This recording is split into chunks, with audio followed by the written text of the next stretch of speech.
నాది ఆంధ్రప్రదేశ్, నా రాజధాని అమరావతి అని ప్రతి ఆంధ్రుడు సగర్వంగా చెప్పుకునేలా అమరావతి నిర్మాణం జరుగుతుందని ముఖ్యమంత్రి చంద్రబాబు ఉద్ఘాటించారు. నిన్నటి విధ్వంసం నుంచి రేపటి వికాసం వైపు అమరావతి ప్రయాణం మొదలవుతోందని తెలిపారు. కుట్రలు కుతంత్రాలతో ఆంధ్రుల స్వప్నాన్ని దెబ్బతీయలేరని చాటి చెప్పేందుకే ప్రధాని చేతుల మీదుగా మే 2న రాజధాని పనులు పునఃప్రారంభించనున్నట్లు వివరించారు.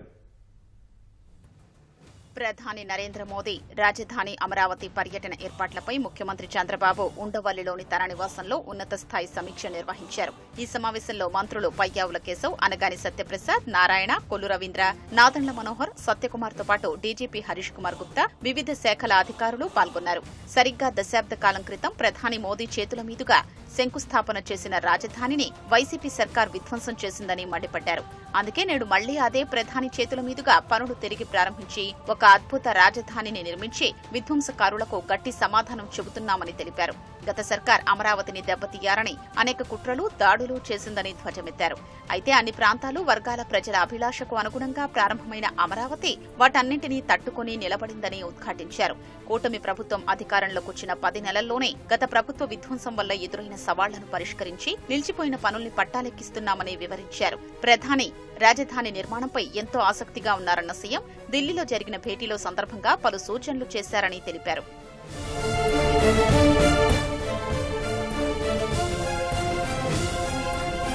అమరావతి అనేది రాష్ట్ర ప్రజల ఆత్మగౌరవం, ఆకాంక్ష, సెంటిమెంట్ అని స్పష్టం చేశారు. దీన్ని ఎవ్వరూ దెబ్బతీయలేరని ధీమా వ్యక్తం చేశారు. అమరావతి సంపద సృష్టి కేంద్రంగా అన్ని వర్గాల ప్రజలకు ఉద్యోగ, ఉపాధి అవకాశాలు కల్పించే ప్రాంతంగా మారుతుందన్నారు. అమరావతి పనులు పునః ప్రారంభమయ్యే రోజు రాష్ట్ర చరిత్రలోనే గొప్ప మలుపవుతుందన్నారు. ఈ కార్యక్రమాన్ని పండుగ వాతావరణంలో అత్యంత ఘనంగా నిర్వహించాలని ఆదేశించారు. మన అమరావతి, మన రాజధాని ప్రతి ఒక్కరి నినాదం కావాలని ముఖ్యమంత్రి స్పష్టం చేశారు. రాయలసీమలో వివిధ పారిశ్రామిక కారిడార్లు, పోర్టుల నిర్మాణంతో పాటు ఉత్తరాంధ్ర అభివృద్ధికి ప్రాధాన్యమిస్తున్నామన్న సీఎం అన్ని ప్రాంతాల సమగ్రాభివృద్ధితో కూటమి ప్రభుత్వం ముందుకెడుతోందని స్పష్టం చేశారు.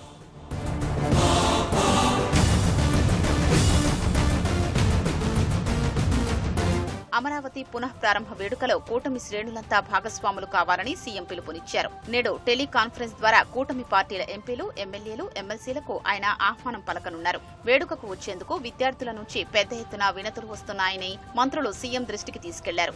భవిష్యత్తు తరాల రాజధాని నిర్మాణం నేటి విద్యార్థుల కోసమేనన్న సీఎం వారి కోసం ప్రత్యేక గ్యాలరీ ఏర్పాటు చేయాలని సూచించారు. సభకొచ్చే వారికి ట్రాఫిక్ ఇబ్బందులు లేకుండా చూడాలని ఆదేశించారు. కార్యక్రమ నిర్వహణపై అధికారులు ఆయనకు ప్రెజెంటేషన్ ద్వారా వివరించారు. భద్రతాపరంగా పటిష్ట ఏర్పాట్లు చేయాలని సీఎం సూచించారు. రాజధాని ప్రాంతంలోని గ్రామాల ప్రజల భాగస్వామ్యం ఎక్కువ ఉంటుందన్న సీఎం రవాణా సహా ఇతర అంశాలపై ఎప్పటికప్పుడు సూచనలు, ప్రకటనలు చేయాలని నిర్దేశించారు.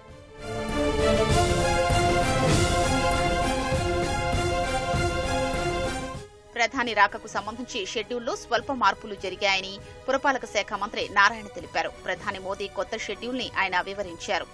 ప్రోగ్రామ్ లో కూడా కొద్దిగా చిన్న మార్పు చేశారు టైమింగ్స్ లో. ప్రైమ్ మినిస్టర్ గారు 3:25 అరైవ్ అవుతారు ఇక్కడికి. 3:32కి డయాస్ మీదకి వచ్చేటట్టుగా ఇచ్చారు. 3:50 11 నిమిషాల పాటు వీడియో అమరావతిలో ఏదైతే డెవలప్మెంట్స్ చేస్తున్నారో డెవలప్మెంట్స్, సిఆర్డీఏ రీజన్ లో సిఆర్డీఏ వాళ్ళు ఏదైతే వర్క్ చేస్తున్నారో ఆ వర్క్స్ అన్నిటిని యాక్చువల్ గా వీడియో చూపించడం, ఆ విధంగా యాక్చువల్ గా ప్రోగ్రామ్ ఉంటుంది. అదైన తర్వాత ప్రైమ్ మినిస్టర్ గారు 4:05 నుంచి 4:45 వరకు మరొక 40 నిమిషాలు మాట్లాడతారు. అదైన తర్వాత 4:45 బయలుదేరి తిరిగి ప్రయాణం జరుగుతుంది. 5 లక్షల మంది వచ్చినప్పుడు రోడ్ షో ఇబ్బంది అవుతుంది కాబట్టి వారు హెలికాప్టర్ దిగంగానే కారులోనే యాక్చువల్ గా అక్కడికి వస్తారు. అన్ని జిల్లాల నుంచి కూడా దీనికి పార్టిసిపేషన్ ఉండాలనేది ముఖ్యమంత్రి గారు ఇచ్చిన ఆదేశం. దాని ప్రకారం అధికారులు ఏర్పాటు చేస్తున్నారు. 8 రూట్స్ యాక్చువల్ గా వచ్చే విధంగా ఏర్పాటు చేసుకున్నారు. దానికి అడిషనల్ గా మరొక 3 రూట్లు కూడా యాక్చువల్ గా వాళ్ళు ఏర్పాటు చేసుకోవడం జరిగింది. 11 ప్లేసుల్లో పార్కింగ్ ప్లేసులు పెట్టారు. ఫుడ్ ఏర్పాటు కూడా ఎటువంటి ఇబ్బంది లేకుండా చేయడం జరిగింది. ఆ రోజు క్లైమేట్ లో కొద్దిగా చేంజ్ ఉంటుందనేది ఫోర్కాస్టింగ్ ఉంది. ఒకవేళ ఏదైనా జల్లులు గిల్లు పడినా ఎలాంటి జాగ్రత్తలు తీసుకోవాలని సూచించారు.